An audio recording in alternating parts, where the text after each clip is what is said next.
No, so good evening, everyone, and welcome. I am Tish Odell, and I am a current board member of the Ohio Community Rights Network. And just a little bit about the OHCRN, if you aren't familiar, we formed November 16th, 2013, which was almost 8 years ago to the day. And residents from 11 counties gathered to form the network. And it was a project supported by the Community Environmental Legal Defense Fund. At the meeting, attendees wrote and signed a declaration resolving to form a network of people committed to securing for all Ohioans the right to local community self-government through the formation of county chapters. Community rights is about actually creating through systemic change the just and sustainable communities we currently only envision for the future because the system of law and governments gets in our way. And to learn more about the mission and work of the OHCRN, please visit our website, ohiocrn.org. When we talk about community rights and communities in Ohio, there is an important part of the story that we are missing. And that's the story of the people that were already here on this land that we call Ohio. I'm located in Northeast Ohio in Cleveland, and I want to acknowledge that Cleveland is situated on the unceded territories of traditional lands of the Iroquois Confederacy, or the Five Nations, which I believe our speaker this evening is going to elaborate a lot more on. It is important to recognize that this land that we now occupy was stolen from Indigenous peoples through fraud, coercion, violent displacement, and genocide. And this process of colonization is ongoing, as the theft of Indigenous lands continues today, and it's not something relegated to the past.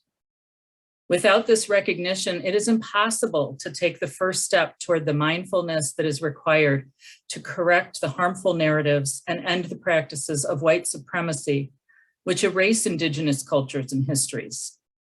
Without this recognition, it's impossible to create real dialogue and establish authentic relationships with Indigenous people that are based upon honesty, respect, and a mutual desire for restorative justice.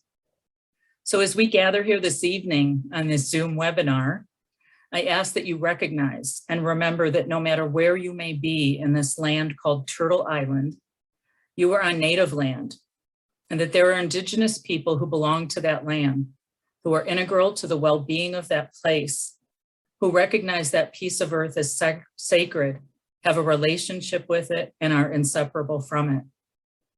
And people like me, and probably most of you watching, are just beginning to realize and appreciate the wisdom and knowledge of these original people when it comes to being stewards of the land and water that we all now occupy, depend on, and some of us claim to own. We must start thinking about our own connection to the land, the earth, and how we are not separate from it, but a part of it. We need to be mindful that all we do and the impact and effect our actions have on the land, the water, and all life, both present and in the future. I had the privilege of hearing our speaker tonight for the first time about 5 or 6 years ago. He said something that stuck with me after I heard him say it. And he said, "What you do to me, you do to yourselves." And to be completely honest, at the time, I didn't really understand what he meant. But over the past decade of working on rights of nature initiatives in several communities, including my own, and reading and listening to more Indigenous people, I now do have a better understanding of his words. For too long, many of us have only heard one side of the story that we call history, and it is long overdue that we hear the other side. OHCRN hopes that tonight will provide a brief introduction for everyone, as our time is limited and this topic is immense. But we hope you will be inspired and want to learn more. Tonight, we are very fortunate to have as our speaker Sundance, the executive director of the Cleveland American Indian Movement, also known as Cleveland AIM. Sundance is a father, an uncle, an educator, an activist, and a warrior for Indigenous self-determination. He is a member of the Cleveland American Indian Movement's Elders Council, a member of Oberlin Indigenous Peoples Day Committee, and a member of Akron Elders Table. He is Muskogee Creek of the Turtle Clan.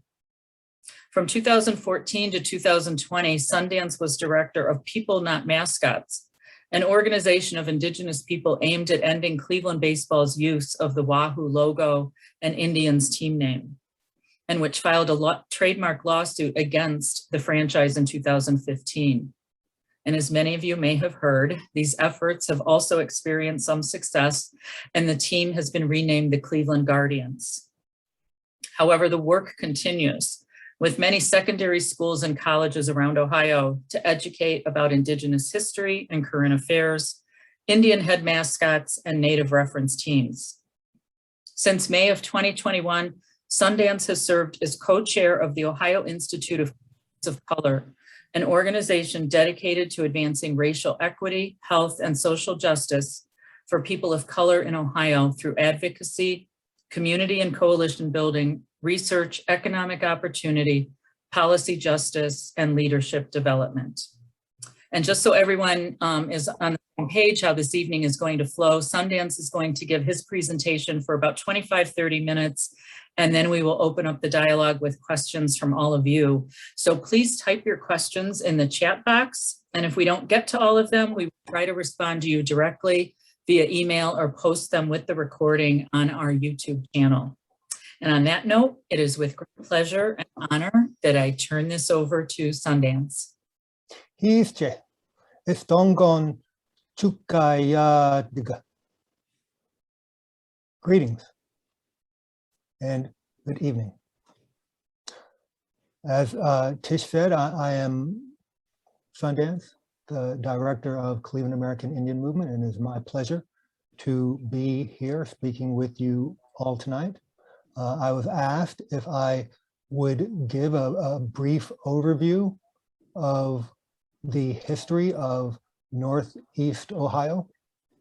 The history of Northeast Ohio is really the history of the Great Lakes. As you, I'm sure, are well aware, we did not have those artificial boundaries that we do now. And so the people who were around the Great Lakes were Iroquois-speaking peoples of a number of different ethnicities, the Haudenosaunees, who were in New York State, the Huron people, who were north of Lake Ontario, the Shononton, the Chionantati, who were also north of Lake Erie, and the Erie people, who were south of Lake Erie. And obviously the lake bears their name.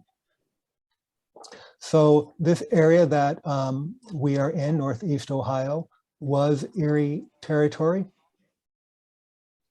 And the Erie were a people who were very proud and who defended their territory to the best of their abilities.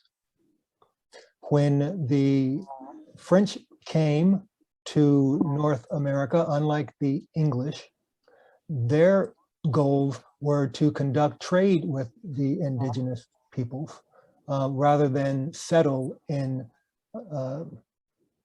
this area. So for many years of contact, the Ohio country remained unexplored. And so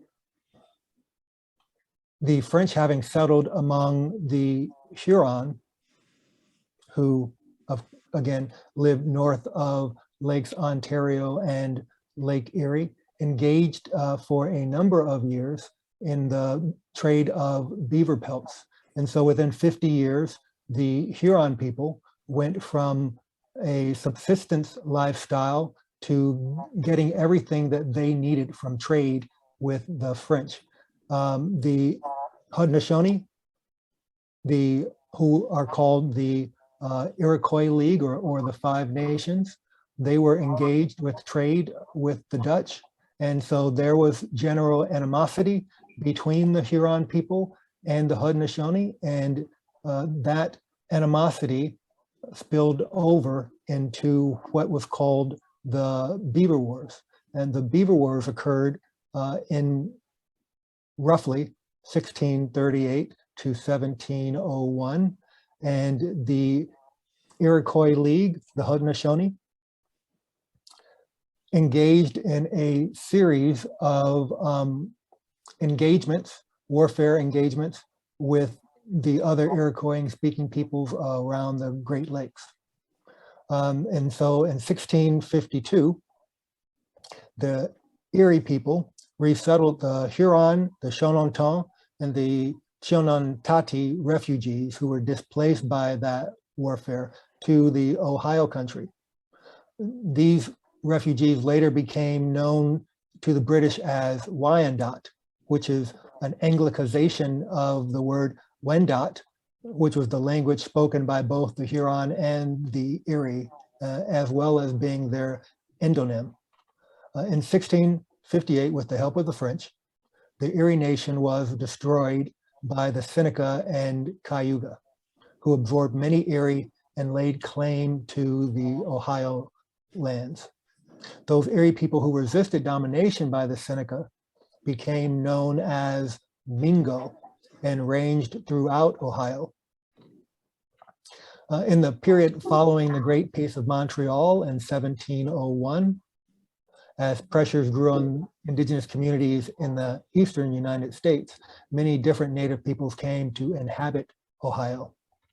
At the mouth of the Cuyahoga River in 1742, there was a rather cosmopolitan village inhabited by Mingo, Wyandot, Lenape, who are known probably to you as Delaware, Seneca, Cayuga, Oneida, Mohawk, Abnaki, Ottawa, Ojibwa, and Mohican peoples. Other nations like the Kickapoo and the Potawatomi, the Munsee, and the Miami also came to settle in northern Ohio. By 1842, all of these nations had either been removed from Ohio country and forced west by American encroachment, or suffered a resulting clerical genocide, meaning that those who stayed were no longer considered to be Native peoples.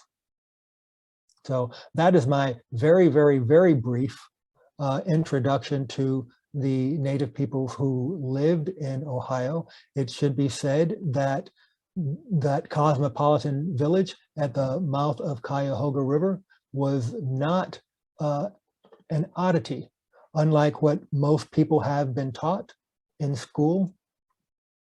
Many of our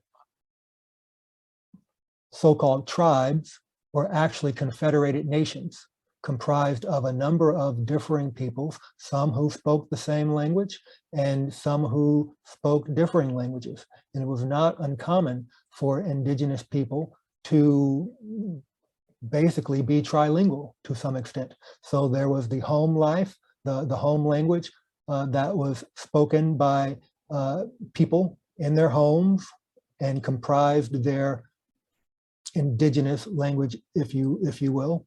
And then there was the public language that was spoken by the Confederacy. And in many cases, there was also a trade language that people used to trade far and wide with other confederated peoples. So with that very, very brief introduction to Northeast Ohio, it's usually an hour and a half that I give that introduction. I am actually going to talk about why I think most people came to hear about the land back movement and the rights of nature movement, and where these two movements converge and where they divorce. So if you give me a moment, I will share my screen with you.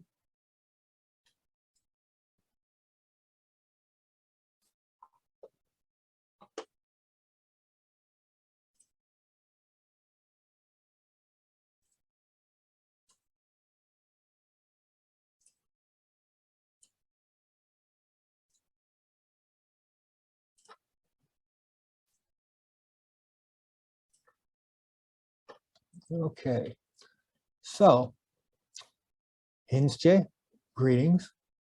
I'm the Executive Director of Cleveland American Indian Movement. And so tonight we are talking about the intersection and divergence of the land back movement, as well as the rights of nature movement. So what is the land back movement? Essentially, the land back movement is an ancestral lands movement, and it is not a recent movement. We have been trying to get our ancestral lands back in many different forms, in many different locations for 529 years.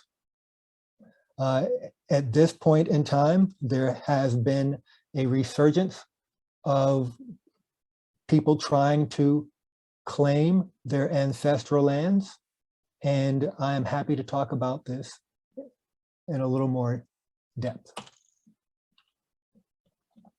So land back is a roadmap to Indigenous self-determination, and it is based on reclaiming our ancestral lands.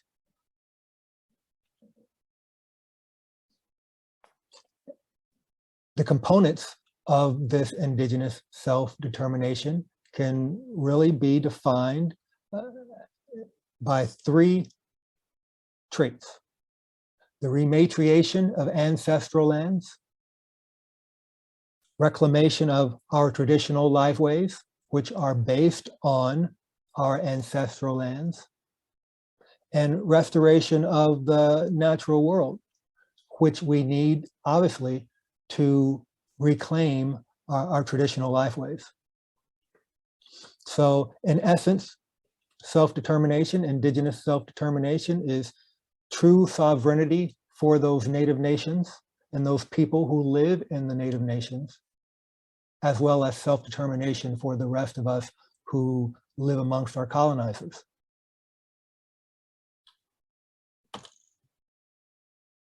I use the term rematriation rather than repatriation, and that's an important term.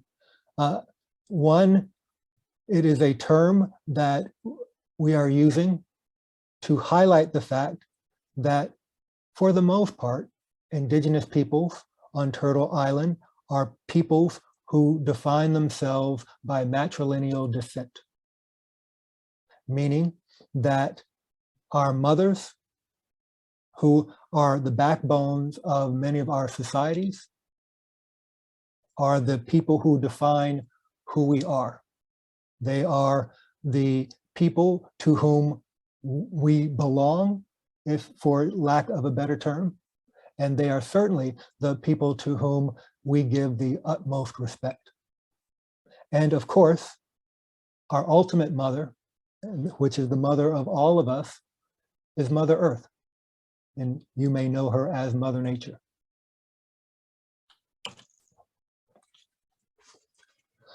So what is the rights of nature movement? It's in essence, a legal framework designed to protect Mother Nature. And so the rights of nature movement seeks to codify what is being termed earth jurisprudence.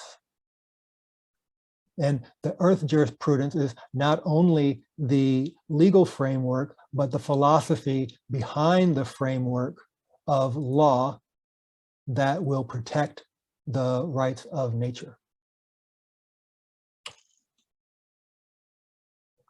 So if we look at this legal framework, based upon basically three traits, again, establish earth jurisprudence, meaning that those legal frameworks become laws of the lands that we live in and are on par with the jurisprudence that we enjoy as people, and obviously as the corporations enjoy as corporations do. Second thing would be to extinguish those damaging economics that are conducive to what is called ecocide. Those damaging economics allow people, organizations, to treat the earth as property rather than being a living organism. And so the last point would be to encourage a shift from anthropocentrism. That is the understanding that people are somehow disconnected from their environment, and that our legal system solely focuses on people and the organizations that people comprise, to the detriment of the natural world around us. And so essentially, it's trying to adapt an indigenous worldview to the legal system that we currently have. So where do these movements converge? There are some places where these movements truly align.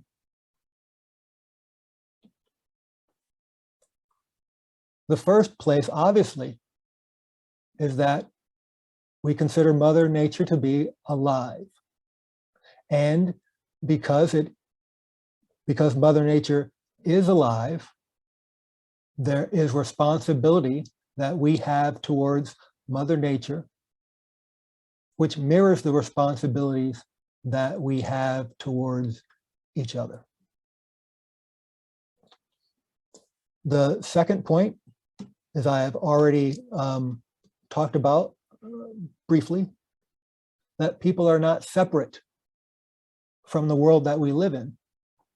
The Occidental worldview has it that there are people, and then there is basically everything else. And what's not people is considered to be wild or wilderness until people have come and transformed that wild place into a space that is inhabitable, as if the natural world doesn't inhabit itself. And this third point, where these movements truly align, is that the Occidental patriarchal capitalist heteronormative industrial worldview has utterly failed. Now, as Indigenous people, we have been saying that for quite a long time. And we are very, very, very happy that there is a movement by our allies who now agree with us.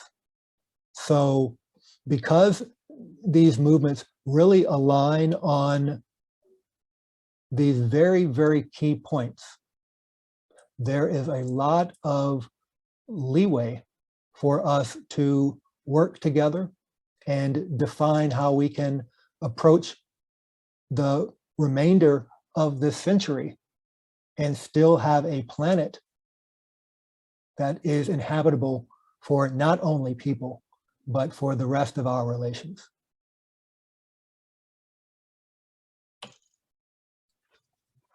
Now, where do these movements diverge?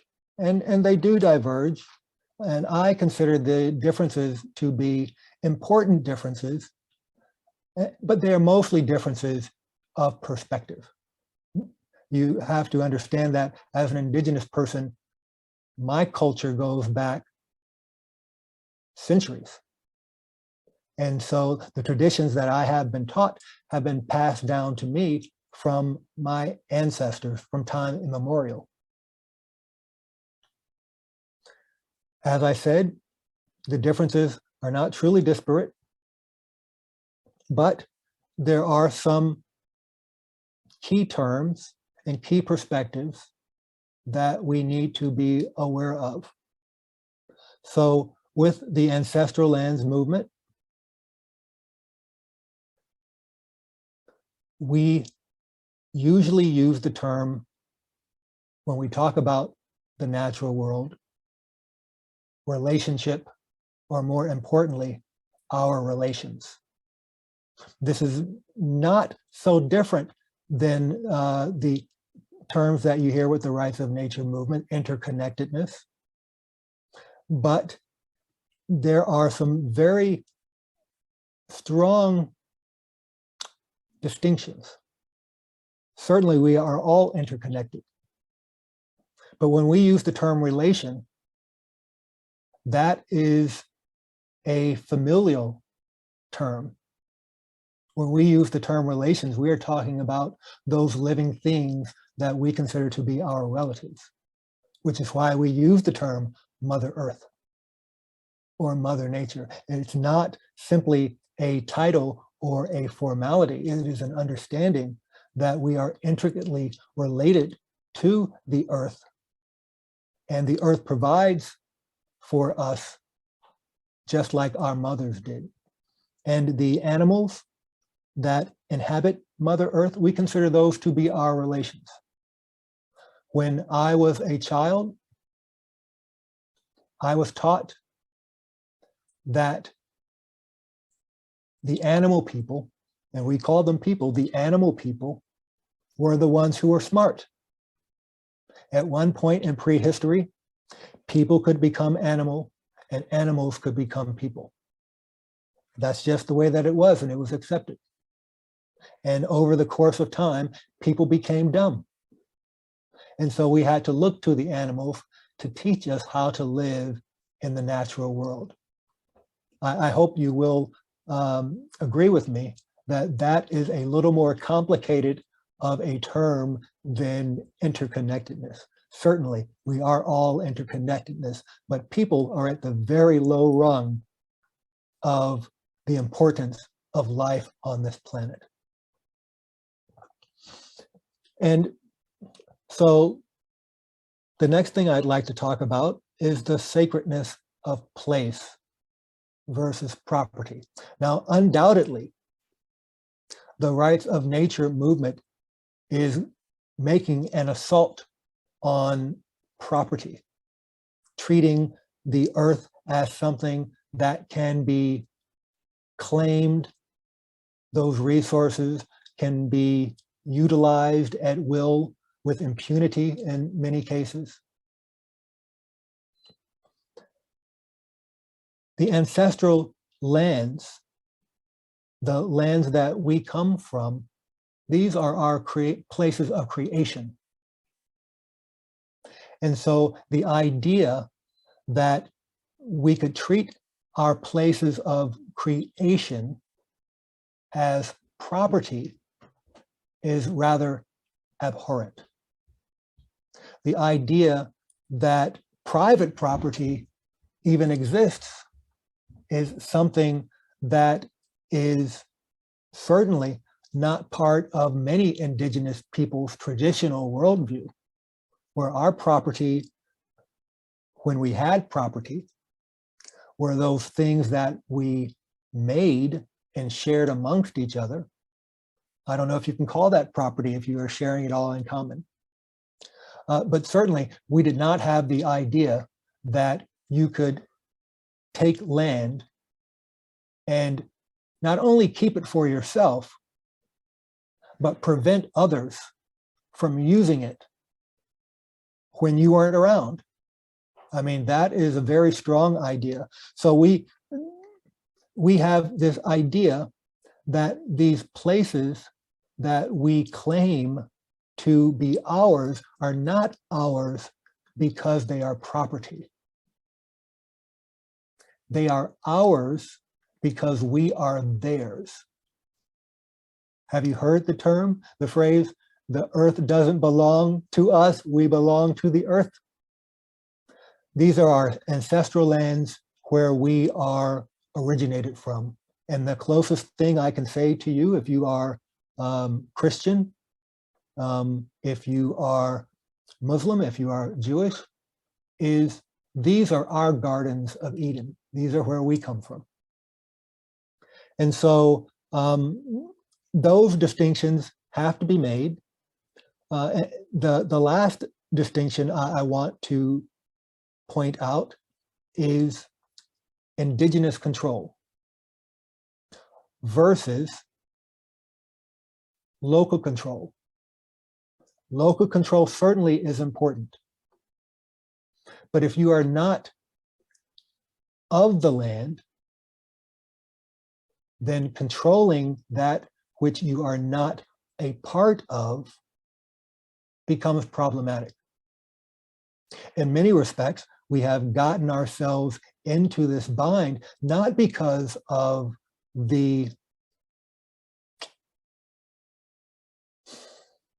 not because of the operations of corporations. We have gotten ourselves in this bind that we are in, all of us, because of how we have all operated. And so when we think of indigenous control, it's quite simple. You know, we have always been people who share. That is part of our cultures. We are not asking anyone to leave. We're not saying to people, go back to your own country, which I've had many people say to me. And I'm always like, what, you mean Georgia? I'm happy to do that if I can get it back.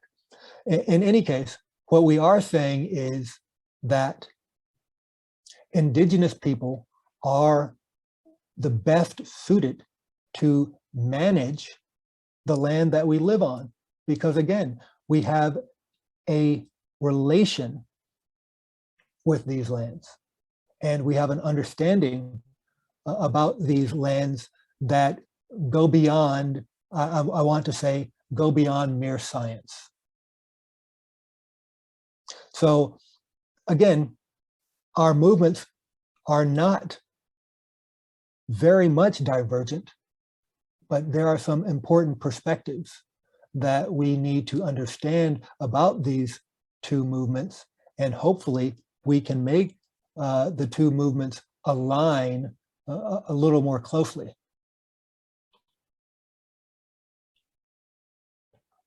So are these differences truly important? I hope I've already answered that question, but I do believe that they are truly important and that we need better alignment. Why? The impacts of industrialization on the environment, on the natural world, mirrors the impacts of industrialization on indigenous peoples. We are the least industrialized people on the planet. Yet the impacts of industrialization affects the environment and affects indigenous people all around the world disproportionately. So better alignment with our indigenous worldviews will allow us to approach these impacts of industrialization with a proper mindset. I believe that there are many people who believe that somehow technology is going to save us. Technology is not going to save us. It will take a miracle for technology to save us. I am a person who believes that the only thing that is going to save us will be ourselves. And that is curbing those desires that we have let run rampant now for 529 years, at least in this hemisphere, and even longer in the Occidental world. The second point is that the road to preventing ecocide mirrors the road to rematriation. When we are reclaiming our ancestral lands, when we are reclaiming our traditional lifeways, and when we are restoring the natural world, we are putting a barrier there, as indigenous people have around the world. Barriers to environmental rape, the rape of Mother Earth, the taking of resources with impunity, the lack of any feelings of responsibility to the rest of the life on the planet. And so when we align these movements, I believe that we will truly be able to counter the impacts of industrialization, and we certainly will be able to counter that Occidental worldview that just allows us to continue pillaging. So our words determine the true extent of our actions. If we use the wrong mindset, we use the wrong words, as I'm a fan of quoting Malcolm X, who said, if you're on the wrong path, you're not going to get to the right place. And I truly believe that. So why align? Because we all want to be on the right path, because we all want to get to the right place. So how can we restore balance? Well, the main way of restoring balance, obviously, is by speaking the truth.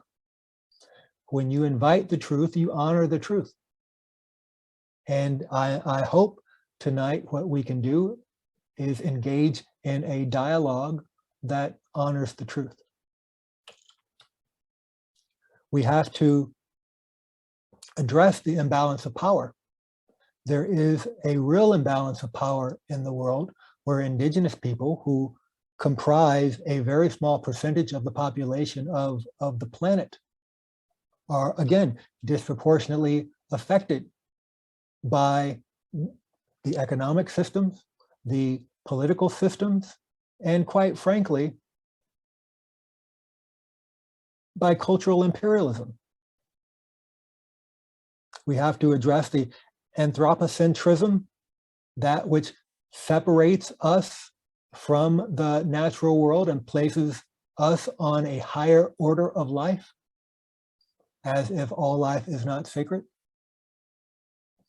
And we certainly have to address, again, that cultural imperialism that has taught us that these ways, these modes of living are somehow more important or more accurate or more scientific than the worldview of traditional peoples.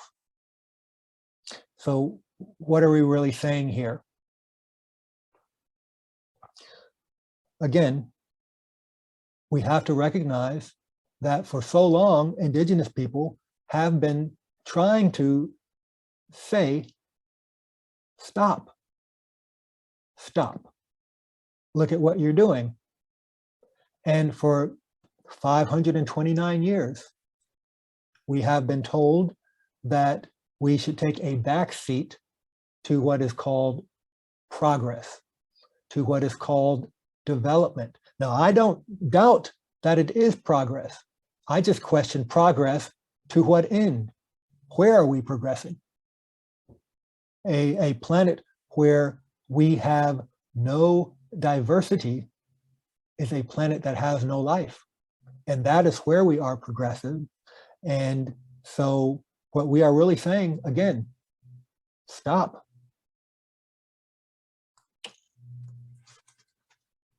So what are some concrete steps that we can take to get these movements to align? How can we support all of our relations? So working together is working smarter, obviously.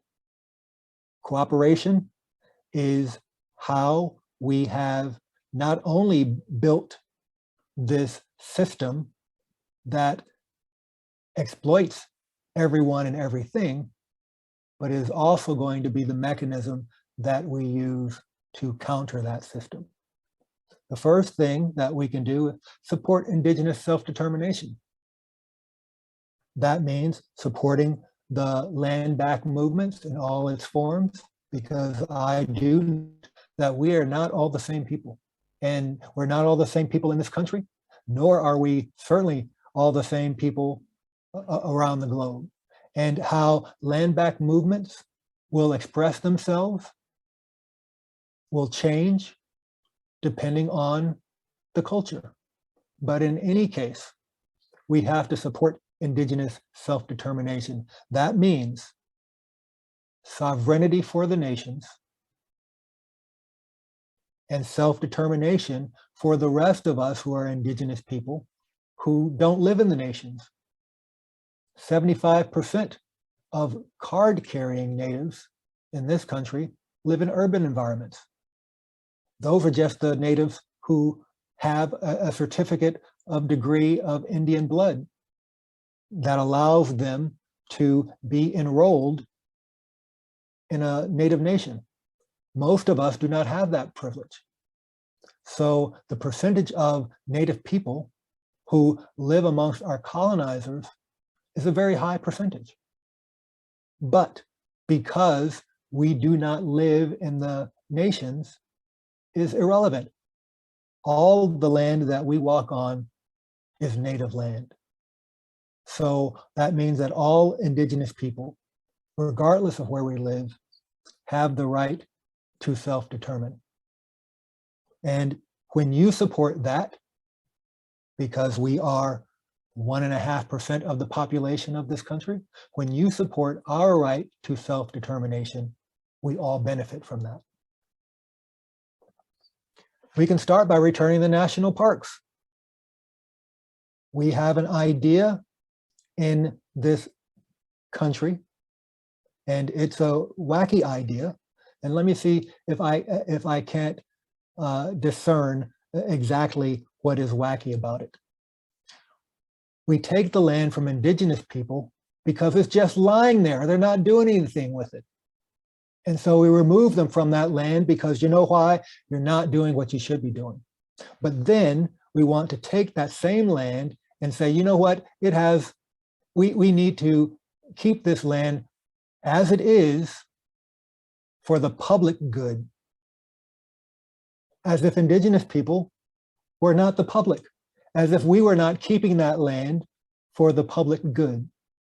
And so one of the things that we can do is insist that the national parks go back to the hands of the people they were taken from.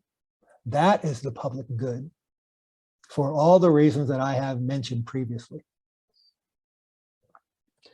The last thing that I want to say is work, educate, and act to abolish the nation state. I understand that is not a popular view.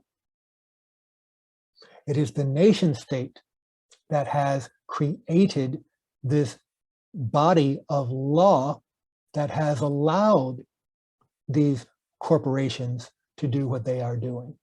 It is the nation state that has put an artificial separation between us as people. So in this country, we have the right to agitate and the right to say, hey, our political body, you have to listen to us. Yet in other countries, we don't have the right to advocate for those people because there's an imaginary line drawn on a map. That's craziness. As from a traditional mindset, a fence does not make good neighbors. From a traditional mindset, a fence just allows each person to exploit and be exploited in return. I know, again, that is not popular, that is something hard, but this is why we call it a struggle. And only when we struggle do we accomplish real change. So, why, again, is it important to support Indigenous self-determination? We are 5% of the population of the planet. We represent 15% of the world's poor. Yet, 80% of the world's biodiversity is directly controlled, managed by indigenous peoples. If what we are trying to do is reverse the ecocide that we see all around us, I think that it is clear that we need to support indigenous people as we attempt to reclaim that which was fraudulently taken from us, and as we attempt to establish better balance and harmony with our relations. Thank you.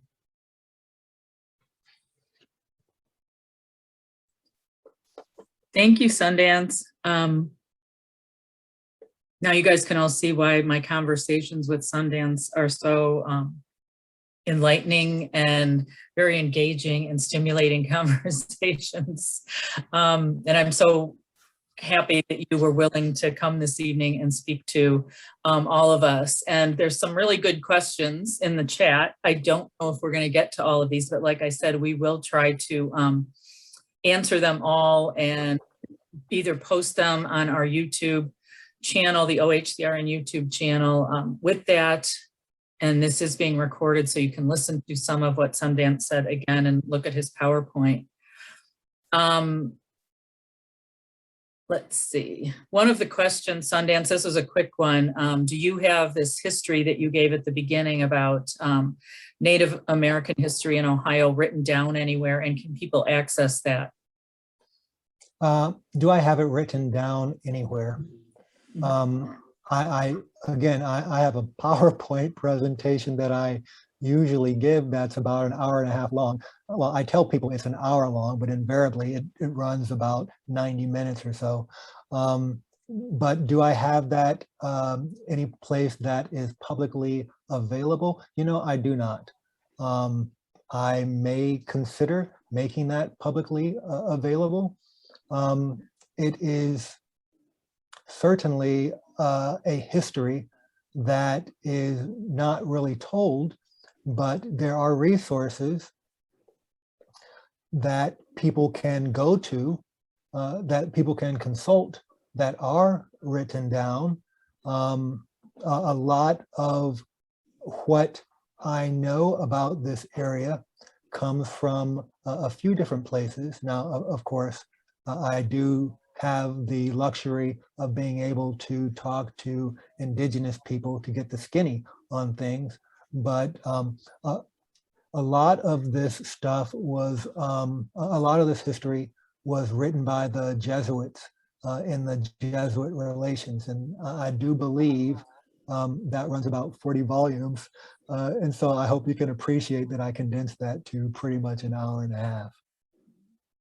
Maybe you can send to me if there's some, because that was one of the other questions, if there's other resources, and that was one of my questions, that we can look to look up a lot of this information and get more information, and then we can share those on our website as well, and on the with the video recording. So we will try to do that. And another question, it was kind of along the lines of mine and someone else who's working on community and rights in Ohio also expanded on it, because my question was basically, is it even worth pursuing, you know, these rights of nature laws that we're pursuing with our work? And the question that was put in chat was, I've been learning about and trying to be part of the community rights of nature movement for several years. I live in Southwest Ohio. I believe that ultimately we can't own land as property, but we all have, or some of us have, a deed to a house and a little bit of land. I think that lets us temporarily care for and live on this land. I assume that many Native folks do the same, engaging in this industrial economy to some extent also. So it's complicated as we try to change this suicidal system we're in. What do you think? It's very complicated. Yes, I do believe that the legal approach that is being taken is a first step, but ultimately we need a system that is responsive to our demands.